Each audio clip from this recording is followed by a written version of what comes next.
Cam, thanks for joining us on the Pair program today. This is another bonus episode of a mini series that we call How We Hatched. So today we've got Cam Doody spending time with us. We're actually recording live and in person with Cam this morning from the Brickyard. We'll dive deeper into what Brickyard is shortly, but Cam is the co-founder and general partner behind Brickyard, a first-round venture capital firm plus residency based in Chattanooga, Tennessee. He's also the co-founder of Bellhop, a fast-growing tech company transforming the moving industry. Cam, first off, I wanted to say thank you for graciously welcoming me into your space. He's got an awesome space here. I literally messaged you on Friday last week and mentioned I was in the area. You extended an offer to have me come on site, and here we are. It's Monday and recording a podcast together. So says a lot about you, says a lot about the hospitality here and of this city. And somebody who personally has ties to the Chattanooga area, I'm very excited to dig deeper with you on your journey and the innovation that you're breeding here and the great city of Chattanooga. So thanks for joining us on the pod. Yeah, and this is your first in person, right? That's correct. Yeah. So even though we're not in the same room.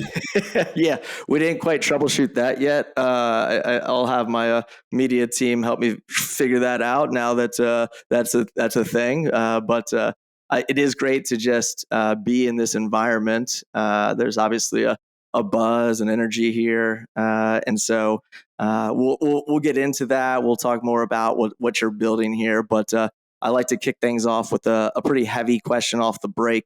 What did Cam Doody have for breakfast this morning? No breakfast. Not a breakfast guy? No, negative. Wow. Okay, it's aggressive. I wouldn't say I'm like a strict adherent to intermittent fasting, but I try not to eat breakfast. Yeah. I go back and forth on breakfast. Sometimes I'm turned off by it. Sometimes I wake up starving. But it sounds like you have like a morning routine though. I kind of walked in here, you were getting a workout in. I'm wondering if that's part of it.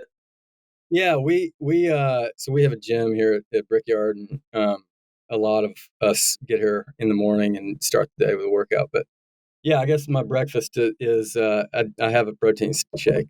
There you go. Every morning, but yeah, good stuff. All right. Let's before we dive into what's happening here at Brickyard, I just want to kind of turn back the clock a little bit. I always like to hear a little bit more about you. You know, your journey. Where did you grow up, and what kind of led you down this path to entrepreneurship, startups, and venture capital? All right. I graduated from Auburn University in 2009, like right in the middle of the financial crisis, and I had a vision of what the quote real world would be like when I got out, and for anybody listening that was around during that time, it was just incredibly bleak. Like it felt like nothing was moving up. Everything was just sort of crabbed sideways, and very few people were hiring. I took my first job out of college. A lot of my friends took time after school, like hoping that, whatever would blow over. And I just had too much anxiety. I just had to do something. And so my brother-in-law worked at a bank in Birmingham, and I essentially like one step above a teller in a bank branch in a mall parking lot. And I wore a suit to work. It was like totally a 9 to 5 thing. And it was just killing my soul. And no shade to anybody that works at a bank. It just was not for me. Like I felt like I was like a trapped animal. And so I sort of became an entrepreneur through like fear of I saw what the corporate life would look like. And I saw kind of myself in 10 years, in the office next to me. And I knew that that's not what I wanted. And I wanted to kind of take control of my own, financial destiny. And the best way I knew how to do that was to start a company. So we, we started thinking about ideas. My one of my best buds, we started meeting for a couple of years, every 2 weeks for almost 2 years. Ended up starting Bellhops in 2011, and then 2 years later, we raised our first round of venture capital and quit our jobs, and then we had been focused on that for the better part of the last decade. Mm-hmm. So, what did you study in school? Supply chain management. Supply chain. So, sounds like that played a part here in the concept of Bellhop. So, if you want to maybe just for the listeners, just kind of paint the picture of what Bellhops does. Yeah. So, well, Bellhop started as the best idea that we could come up with at the time. We were 24 years old, 25. It was such a pain in the ass to move into college as a freshman, and it was funny to us that you had a bunch like 10,000 broke athletic college students, like former high school running backs, had no money, that were like, 3 doors down from like a 100-pound girl trying to get a futon up 3 flights of stairs. And, this had just kind of become like, mainstream. And we realized we could build a platform to connect those two parties. We may have a captured audience, on every college campus, in the country. And so we put some flyers out in year one. We were hoping to move like 25, kids that first year. We ended up having to hire 90 college students, and we moved in like 420 other students in 3 days at Auburn. And we were Wow. like, oh my God, we can do this everywhere. And then it was almost immediately clear, like, this is just not a business because it's so spiky. Like, all your business is in like 3 days. And but parents started asking us, like, hey, I've got a U-Haul, like, and I'm moving some stuff to storage. Can you move us? We started doing that. And then, Bellhop started growing precipitously, and we had sort of this higher quality labor force in moving because we had a flexible workforce management platform that, you could set your own hours, you could work with who you wanted to work with. And that was a big differentiator in the moving space. But we didn't have trucks, and so our customers all started, asking us, like, hey, can you show up with a truck? And so we opened a commercial account with U-Haul. Over the course of like 2 months, became a top 10 customer of U-Haul. And we would book a move. Our bellhops would go pick up the U-Haul, do the move, take the U-Haul back. And so we were like scaling this national moving company without any assets. And then U-Haul was like, oh my God, we're creating a monster. And uh, and so they like changed corporate policy because of us. They basically made it to where you had to have a physical credit card on site.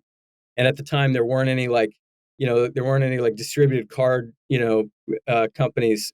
And so it sort of like ground us to a halt. So like that was in June or July of 2015. And we we we had like 2,500 U-Hauls booked for moves that were taking place over the next few weeks. Wow. And we got a hold of Penske, and we're like, we need to talk to the CEO. Like, we've got to move 2,500 trucks to you guys. And and anyway, 2 days later, the Penske executive team flies in Chattanooga. We figure out how to do it. We offload everything over to Penske. I don't think we had a single customer go without a move. But that was when we realized like we needed to control our own, trucking supply.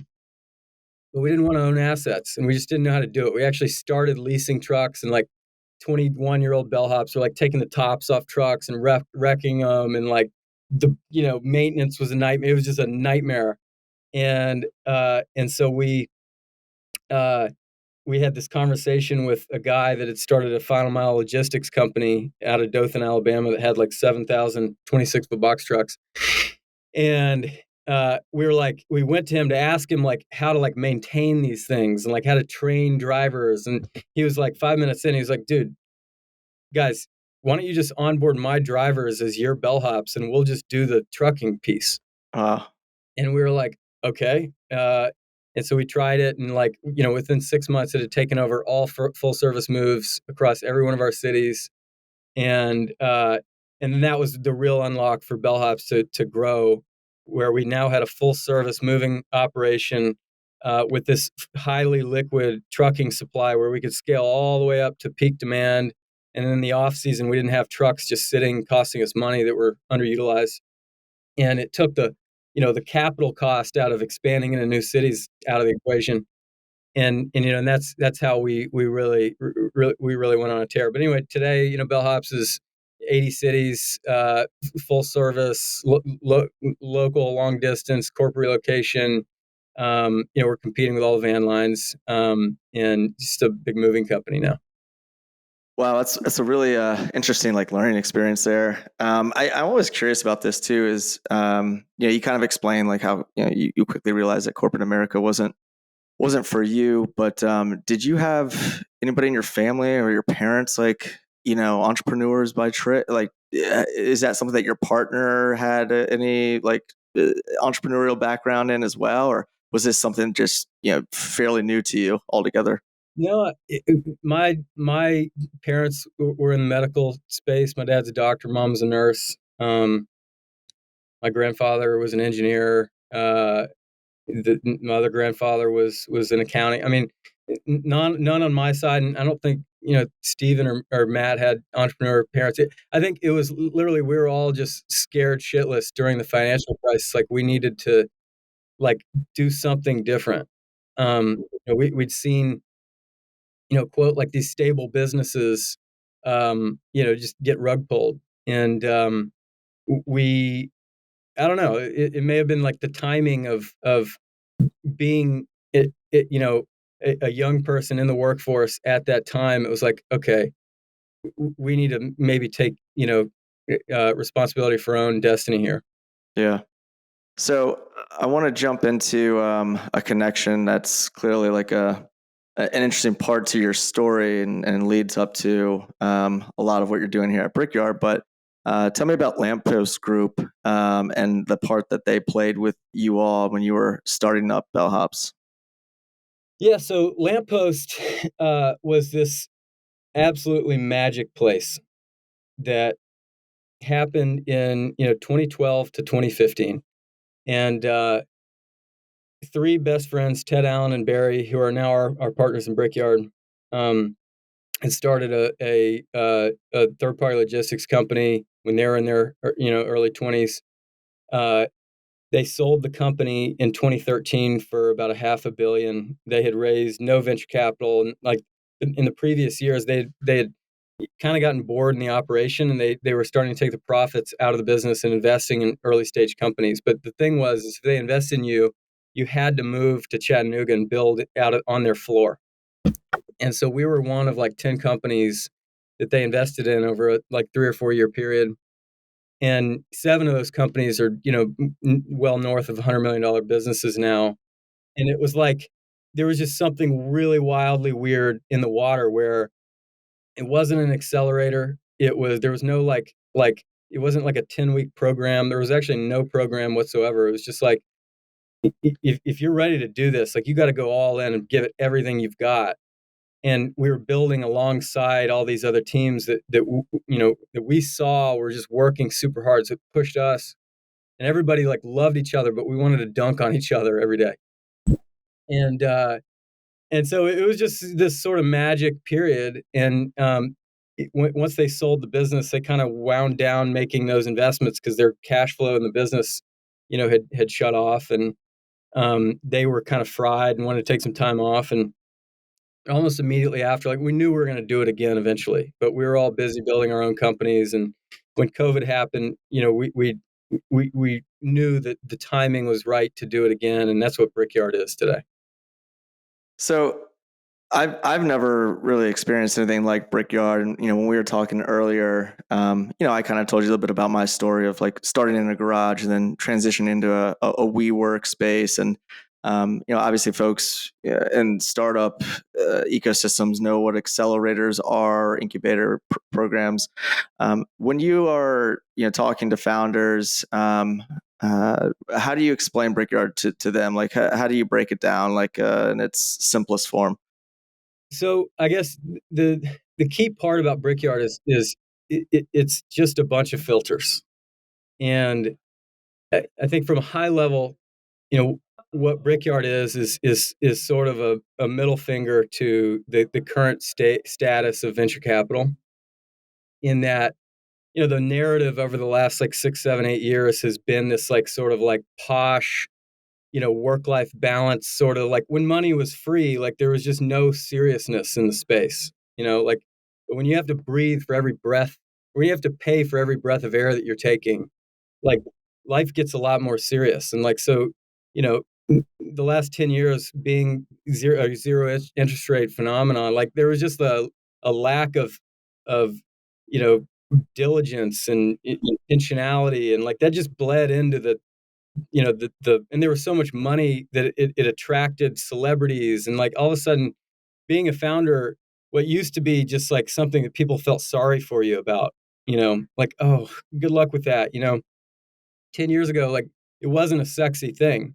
Like now it's like Forbes 30 under 30 and like this vanity game, this status game. You want like pro athletes on your cap table. Like it's cool. It's a resume builder. It's like you want to, it's just a totally different world. And what's come with that is just a horrible golf swing where the purity of intention around founders wanting to build has just gone out the window. It's like, I'd say probably 80 or 90% of every founder raising today is doing it for the wrong reasons. They're not doing it because they know that this is going to be a decade of trench warfare and they just have a problem that they have to solve. Like that's what it should be.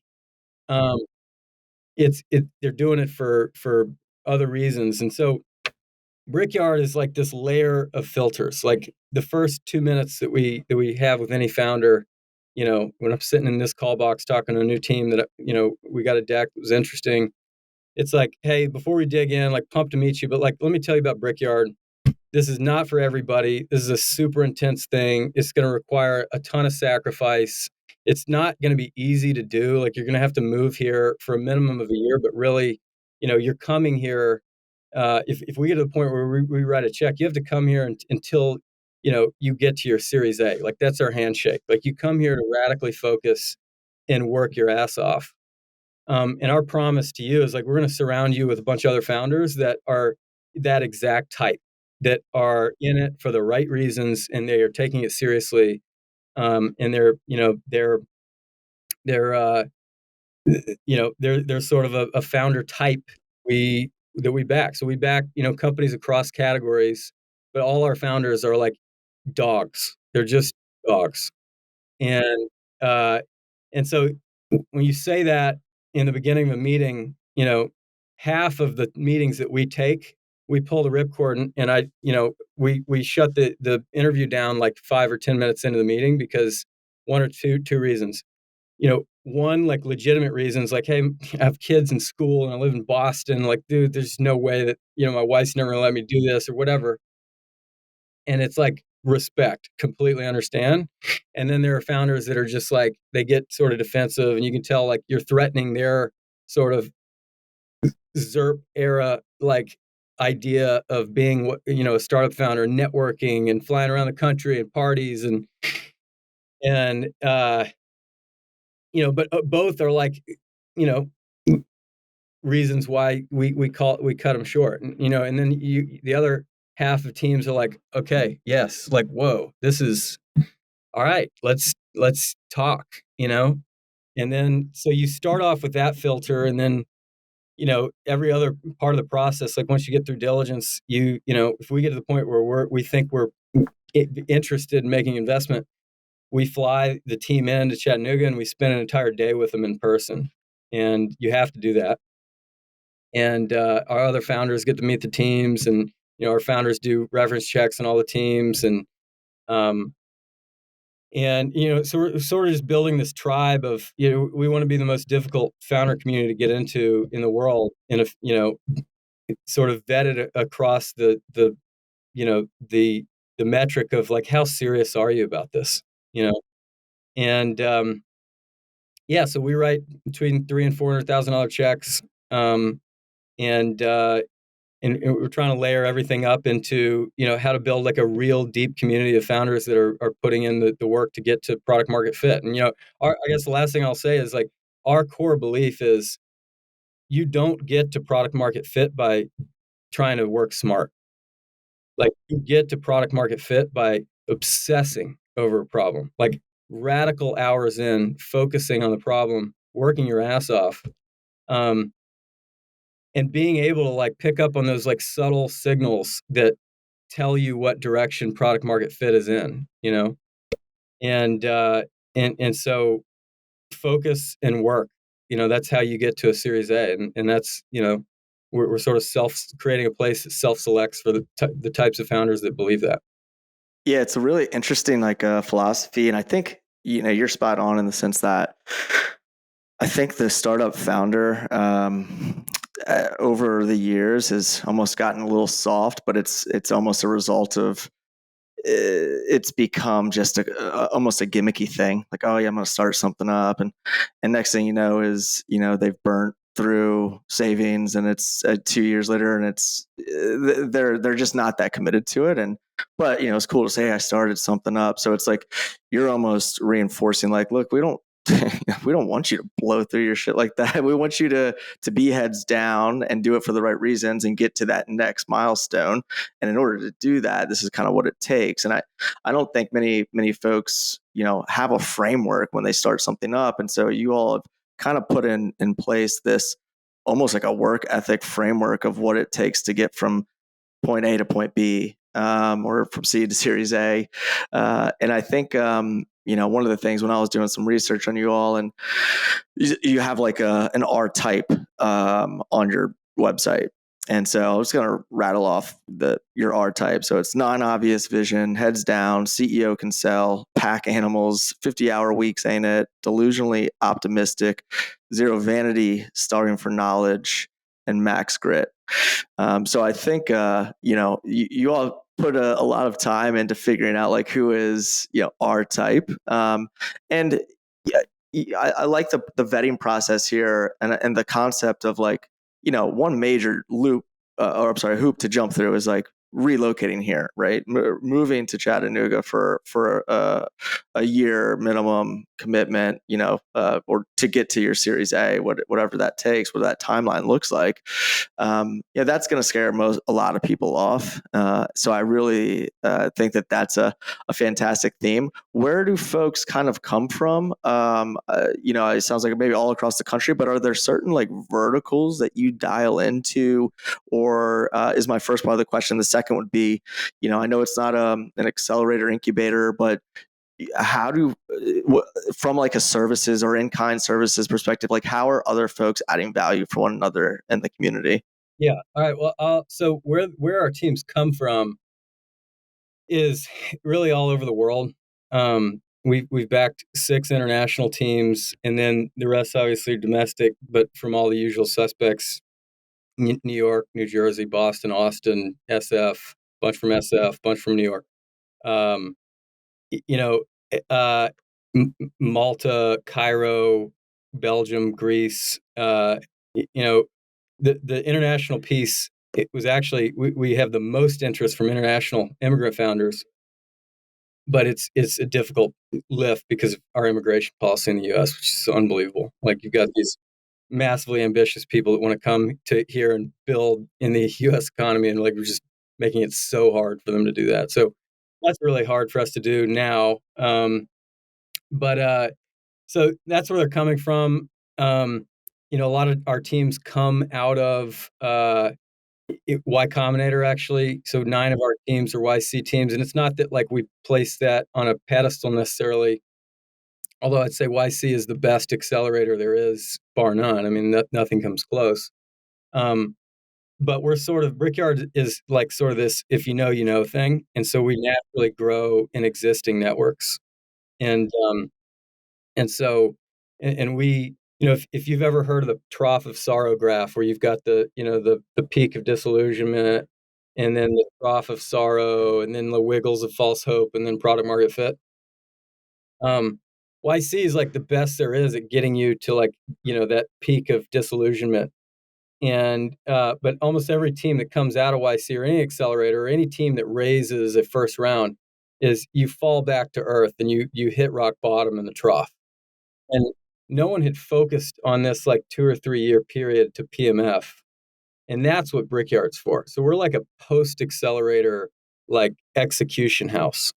And uh, and so we have no programming. There's no demo day. Like there's no standing meetings that we have with our teams, but we're here every day. So me, my co-founder, Matt Patterson, Ted Allen, Alan Davis, Barry Large. Those are the 5 partners in Brickyard. We're all operators. We're here every day. But it's just like an open 24/7 office hours. And so, we can tell when a team is like struggling with something, and we usually let the teams come to us before we preempt anything. But we're designed to be the first, investor that a team comes to when something's really wrong, and that's really helpful because I think so many founders go, months without reaching out and like letting down their guard that everything isn't perfect to their to their cap table, that's just distributed where you're not actually seeing these people in person. Um, we can capture that early, but it is try to keep it totally tactical. We try to stay entirely out of the strategy. At this stage, our founders have orders of magnitude more context than we have on how this might play out towards PMF. And so we really don't like to meddle in strategy. It's just tactical. It's like hiring a first engineer, setting up an org structure, setting up a recruiting structure, really the blocking and tackling of like how to get this right. And then it's like the intangibles around what we think really matter with teams, which is, co-founders communication. So we really push our founders to eat together every day and just communicate. So it's little stuff like that. So that's what we're providing but it's not in some like structured way. Because thing is this all breaks down if our founders feel like we're looking over their shoulder. Sure. Yeah. It's like just really creating the environment to be productive is what I pick up on, and also an energy. One of the things that I've always struggled with as an entrepreneur is, I put in my work and then I go back home and I'm talking to my wife or having a conversation with a friend, and nobody can really relate to what I've been through that day or that week, that month. And the power of having a sounding board that can talk you through something. It's almost like a peer therapist, right? It's like, you've been through it. I've been through it. You kind of made a reference of like going to war. There's a common bond there that you are creating for these folks that you won't find otherwise. You really have to seek it out, and even trying to seek it out, like maybe a meetup group or something. Maybe it's once a month and it's like, you don't know who's going to be there. It's kind of awkward energy. This is like, it's there and you're kind of in it full time. Yeah. And I guess the part that I didn't cover is like the 95% of the value of Brickyard is the community of founders. Yeah. It's not partners. It's like, it's everybody knows that everybody's company is a dumpster fire here. Yeah. Right. And that's good because in most accelerators and networking groups, you're like posturing. Right. You're killing it. Like everybody here knows like this shit is so unfathomably hard. And like you have teams that have like killer weeks where they close like a giant contract or a big candidate or what. And then you've got teams that are like at a dead end, they feel like, Sure. and everybody sort of lifts each other up. And so it's like, one week you may be on top of the mountain, but the next week you're back down in the valley and somebody else is on top of the mountain pulling you up it. And that's what we felt at Lamppost. And that's it. Like to your point, like your wife doesn't understand what you're going through, your husband doesn't understand what you're going through, your best friends don't understand, your parents don't understand. No one understands the pressure of being a venture-backed founder other than other venture-backed founders, And so being around in a building where there are nothing but venture-backed founders, um, that's just a massive help. And I mentioned to you before this podcast, we carved off a tenth of our carry in the fund, and we issue units of that carry to all of our founders when they come in. So our teams literally have material upside in each other winning. Wow. And and that was just, it's a symbolic thing, but it's also like a real material thing. But it's like we're all in this together. We're all in the trough of sorrow. We're all in this knife fight that we're just trying to iterate every day and go as fast as we possibly can. Um, and so our founders, like, sort of feel accountable to each other in a way. Sure. Yeah, it's something that I've never seen before, never heard of before. I love how everybody's kind of got skin in the game. It's almost like an employee-owned company, right? Where it's like everybody is really working towards keeping, putting everybody up, like bringing folks up if they're down, and being a support system. It's really creative. So kudos on that concept. And then, while we're on the topic, you also have a brick house. What's the brick house about? Yeah. Well, I mean, all these teams are coming here from other places, and uh, most are getting leases and apartments, within a walking distance to Brickyard. Some buying houses, but we wanted to make it as easy as possible to get here, and so we bought this. It just fell in our lap, like this giant sort of like mansion right next to Brickyard. Um, it was a 7-bedroom home with a rooftop and a pool, and like it was just insane.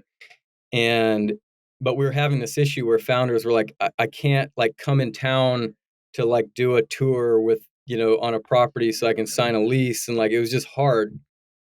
So we started putting, founders up, in hotels, for multiple days. Like, it was just like, all right, we got to find like a solution to this. So we ended up, buying this house right next to Brickyard, adding 4 bedrooms, like taking out the bonus room, and like, we added 4 beds. So it's an 11-bedroom house that's like kind of like a dorm. And we furnished it. And it's just, it's really for founders who either want to live in like a hacker house, uh, or it's for founders that like just need a place to land for like a couple months as they, go get a longer term lease, or, whatever. Um, and that sort of just expanded the campus to where, we've got, two places for our founders to hang. So they can hang in Brickyard, but then like after hours, they can go and like kind of blow off some steam, whatever. Yeah, you're just like a media team away from a reality TV show as well at this point. Yeah, yeah, no. There's some people that have done something similar like that in venture, and it just didn't turn out. I mean, yeah, no, we're trying to keep things. We're really trying to stay under the radar. Like, I think Sure, the success of Brickyard can really only happen if we remain this if kind of thing. for sure. I'm curious, like, the failure rate in startups, it's it's very, very high stat. Have you had folks come through here that just, you part ways because it's not working out, or how does that work? Well, one thing, you bring up a great point. So when we offer terms to a team, we offer safe, typically do safe notes, but then we we we have this document called the handshake, and the handshake is like basically like an acknowledgement of like, I understand what Brickyard is and what it stands for, and uh, I am opting in to this like finite community, and I'm taking a spot of somebody else that could come into this place. But like, these are the things that Brickyard values, and I'm coming in with the full intention of operating under like with this mindset of like, hours in, radical focus, like staying away from the softness that you see, in the rest of the space. Um, there's a level of intensity, and but we say, look, our job is not like we are not responsible to holding you accountable, but we are accountable to the rest of our companies that we've backed, in surrounding them with founders that match their intensity. And so if you fall below the low water mark that's set by the rest of the community, we'll ask you to leave. And we won't ask for your money back, for our money back. But like we're accountable to the community. And so this is, and they have to sign that document. And like the last line is like, if you're not 100% in, fully in, please do not take our money. And so it's this sort of like self-selection of like, okay, like I'm coming here to get to a Series A, period. And I'm accountable to the other founders in the building, to raise the bar. So yeah, that's how we It's think of it. that's a. I mean, I think there's also just this. You gotta feel this level of pressure, to commit to something, right? You can't just be like, just sign and we'll see what happens. Like it sounds like there's a level of it's not just from you, but it's also like there's other companies here that are similarly like we're all kind of like in this together mentality. Or I also kind of like the idea of like there's other companies that want to be here. Like if you don't want to be here, like you don't have to be here. Totally. And so I do like this. You call it the handshake. Yeah, Yeah, it's a handshake. I yeah, mean, there's no binding terms. There's no sure. clawback. It's just like this is what you're signing up for. Yeah. So there's also the reality that folks can experience burnout, right? That's a real thing. What are some of the things that you do, to create an environment that still you can still feel like look, there is some time for rest, there is some time to unplug. Um, how do you encourage a little bit of this balance, right? Obviously, it's a grind, but what do you do around here to make it fun? I saw like a pickleball tournament on a whiteboard in the main space, but what else is going on? I find myself like in these, like, we have such a like culture of self-selection, like where we're like very upfront about what Brickyard is, and I feel like I'm like kind of falling into that. But the truth is like our founders have to have fun. Like if you're not having fun in building your company, you're already dead, right? And so once we do a deal with a team, like we really try to make this like a high energy, super positive environment where everybody is like getting, everybody's putting in an incredible amount of work here, but you know, they've got the community to blow off steam with, and then they've got sort of,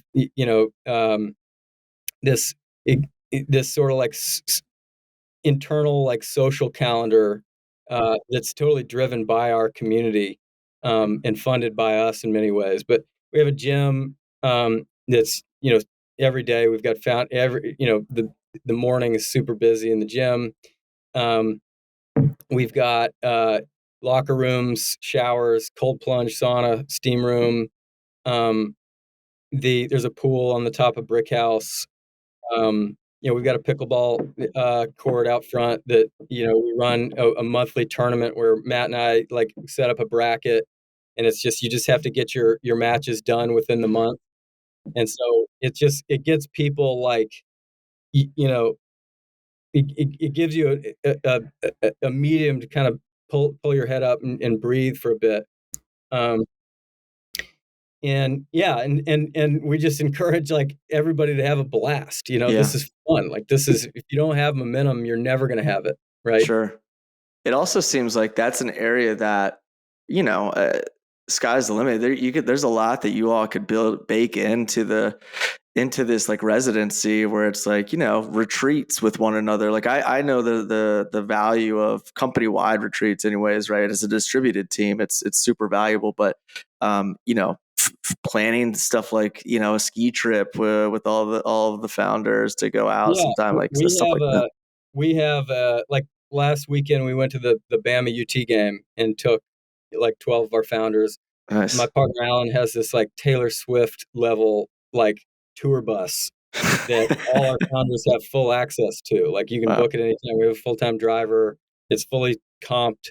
And so, teams take it for offsites, teams take it to Nashville, teams take it to games that, you're exactly right. Like we have to create those outlets to where our founders can like get out of, their head from time to time. We do something called the ceasefire every year. That's our founder retreat, and we booked this farm on the back of Lookout. It's on the brow looking off the mountain. It's just beautiful, and all our founders and a lot of our alumni come in for it, and it's just like we shoot skeet, we've got fires, and we've got like music, and it's just Cool. a time to come together. That's really neat. I want to make sure I highlight the greater community that is Chattanooga, Tennessee too. And so community building is something I'm very passionate about. We're building an online community with Hatchpad. You're building this founder community. What's happening in Chattanooga, Tennessee right now? Like, as a founder that maybe be coming here from outside internationally, what is it that you think is really unique about this city and what's happening in the city right now? I think Chattanooga is in the next 10 years it'll be the hottest city in the country to move to. It's the Boulder of the South in terms of outdoor access, except we have two Denvers. We've got Nashville, which is an hour and a half or hour 45 away, and then we've got Atlanta, which is an hour and a half away, and then you've got Knoxville and then in Birmingham within 2 hours. So, and Chattanooga, by far and away, has the best outdoor access for rock climbing and hang gliding and paddle boarding and river sports and mountain biking and hiking and I think there's like 100 waterfalls within 20 minutes of Brickyard. And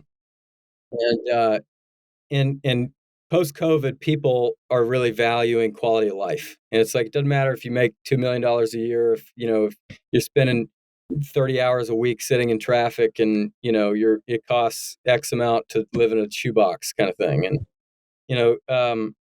so our view is this is going to be the best place to live in the country, best place to raise a family, and we're just seeing it. I mean, the amount of development that's happening in the city is just wild. I mean, our riverfront is about to get something like $15 billion worth of investment over the coming like 6-7 years. It's just we've been here for 10 years, over 10 years, and when we moved here, there was this like air. We knew there was something special. It was the same like vibe. Like you get here and you talk to like a cop, or you talk to like a barista, and everybody kind of has this like shared pride. And Chattanooga's been able to like keep this really authentic flair, and where everybody's just rowing in the same direction. So our local politics are like just surprisingly, in tune with the private sector. Everybody's just sort of like, we all know what we're trying to do, and we're not trying to be Atlanta, we're not trying to be Nashville. We're trying to, we're trying to be a great place, not a giant place. And we've made investment, on the tech side, we've got 10 gig municipal fiber, in a smart grid. So we've got the fast center of the country. We're the first city to adopt that. And we're now, we've got the city is getting behind a quantum network where we're going to get a quantum computer in Chattanooga. And some places around the city are going to get nodes where they can tap into this quantum computer. Hopefully Brickyard gets one. And so we're making the big bets, but we're also like, the way I think about cities is they used to be B2B businesses, and now they're B2C businesses.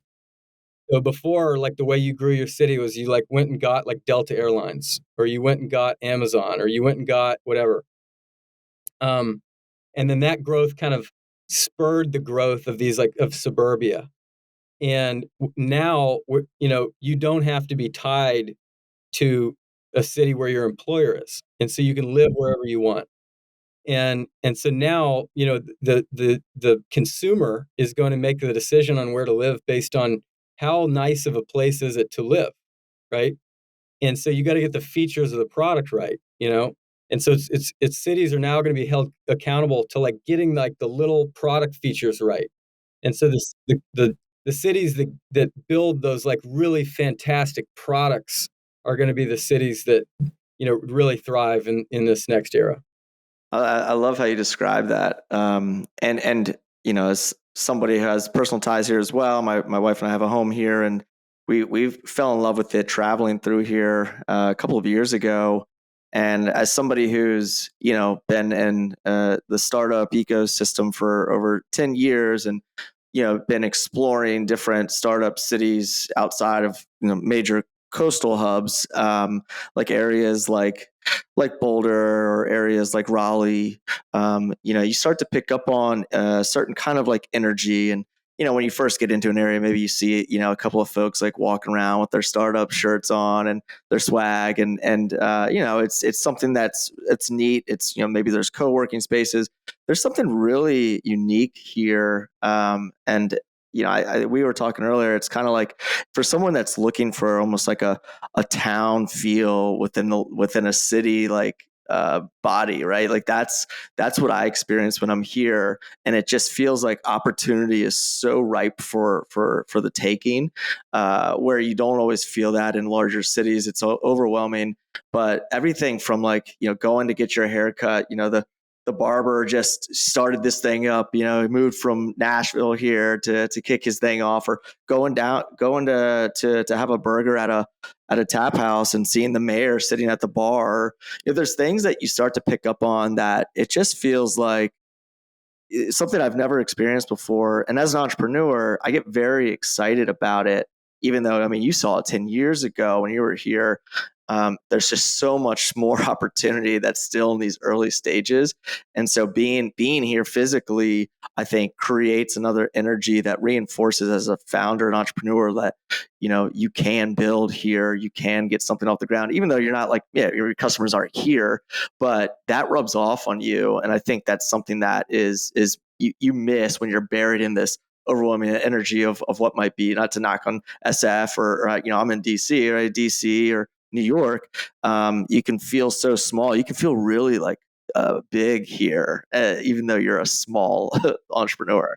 Just think about it this way, like we are going to have a massive influx of people over the next 10 years because we've built a product that's great, right?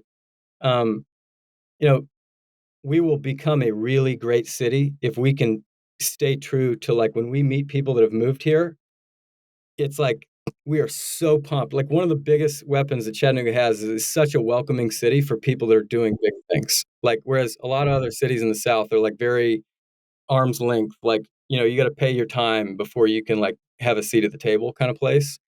Chattanooga, if you want to get involved, if you're doing something great and you want to get involved, there's like a welcome wagon, a de facto welcome wagon of like sort of city leaders that like are on a text thread. And it's like, this CEO from this company's in town. Can anybody take him to lunch today? Or can anybody, zip him around downtown? And it's literally like this machine that just works. And we really have the ability to roll out this informal red carpet. And our message is like, look, we know you want to be here, and we know that this is a great place. Like, obviously, you want to be here. Chattanooga is incredible, but like, our ask of you is that you are not a taker. Like, ooh, I want some of that. That's nice. I want some of that. Right? Like, we want builders here. We want people who are coming here that want to be a part of building this place. Yeah. And when you have a chance to like welcome somebody on those terms, it's like there will be no barriers to entry. But our ask is you come here, you recognize like what has made this place special, and you just start swimming in the same direction with us. Yeah. And that's super empowering. And I think that's another big reason why Chattanooga is going to build something really, really special. Yeah, it's awesome, man. I'm really excited. I stumbled across you guys, and just kind of being here, just for an hour. There's something special happening here. I'm excited to continue to come back when I'm in the area and just kind of keep seeing how the Brickyard is evolving. Couple last minute quick hit questions on Brickyard, and then we'll transition into our final segment, the 5 second scramble. But what's the head count on founders in here today, and what's kind of like max occupancy on space here? So we self-funded our first 16 companies. We just didn't know if we are going to be able to bring in top tier founders, like get them to move and all that. It was immediately clear like we were able to do that. And so we raised a $20 million fund that we're titling Fund One, but it's really our second fund. It's the first fund that we raised. And we've out of those two funds, we've backed 28 companies. We're writing about 10 checks a year between 3 and 400K. Um, and with the pilot fund, there was no time constraint. With Fund One, it's like a minimum 1 year commitment, but you're really like signing up to like, look, we're coming here to get to Series A. Um, our daily census in Brickyard is like 35. Like we've got, but what we're pushing for every day is to get to like between 80 and 90. Like we want a space that is vibrating off the foundation. And it's all founders and early team members of venture-backed businesses. And when you can do that, like you just create a pressure cooker in the best way, where it's like you've got the pressure, but you also have like the empathy of like everybody in the building knows what you're going through. And we will be there within the next year and a half. Cool. Awesome, man. That's exciting stuff. Well, I'm pumped to keep tracking the story, and you're good at putting some posts up on LinkedIn, so I keep tracking those and seeing where things stand. I'm gonna transition us into this last segment called the 5 second scramble. So I'm just gonna ask you a couple rapid fire questions. Try to answer them in 5 seconds. Won't air horn you off if you go over. You ready to roll? Let's go. All right, let's do it. Explain Brickyard to me as if I were a 5-year-old. It's a hacker house on steroids. What would you say is the biggest problem that you're solving for founders who commit to Brickyard? Radical focus and work ethic. What's your favorite part about the culture here? Uh, the just deep empathy and understanding that everybody has in the building. What can folks be most excited about with Brickyard going into 2024? I think we're going to be backing some of the best founders in the world. What is a charity or corporate philanthropy that's near and dear to you? Chattanooga Prep. It's a charter school started by my partner Ted. Oh, what are you most afraid of? The national debt. I think that resonates with a lot of folks. If you could live abroad for one season out of the year, where would you live and what season? I live in Montana from June to October. Oh, strong. What's the worst fashion trend that you've ever followed? Oh gosh. Oh gosh. I'm not really into fashion. Fashion. That might be your answer then. That's it. What was your dream job as a kid? I wanted to be a marine biologist Oh, or a naturalist. and then we'll close with if you're going to a dinner party, who's one historical figure and one athlete that you'd like to sit down with and dine with? Uh, I'd love to have met Chuck Yeager, the pilot that broke the sound barrier. I'm a pilot and I just worship that guy. And then athlete, I'd say, oh gosh, I mean Michael Jordan, I guess. Yeah, that's a safe answer for sure. Cool. Cam, appreciate you telling us your story and the story of Brickyard and what you guys are doing here. Super pumped for it. I think it's an amazing piece to the ecosystem here in Chattanooga, Tennessee. You're an awesome entrepreneur. I think somebody that a lot of folks can learn from, and confident what you're doing here is going to help breed a whole nother wave of founders and amazing companies solving big world problems. So we're rooting for you guys, and thanks for hanging out with us on the pod. Thanks, man. I loved it, and look forward to seeing you in Chattanooga. Appreciate it.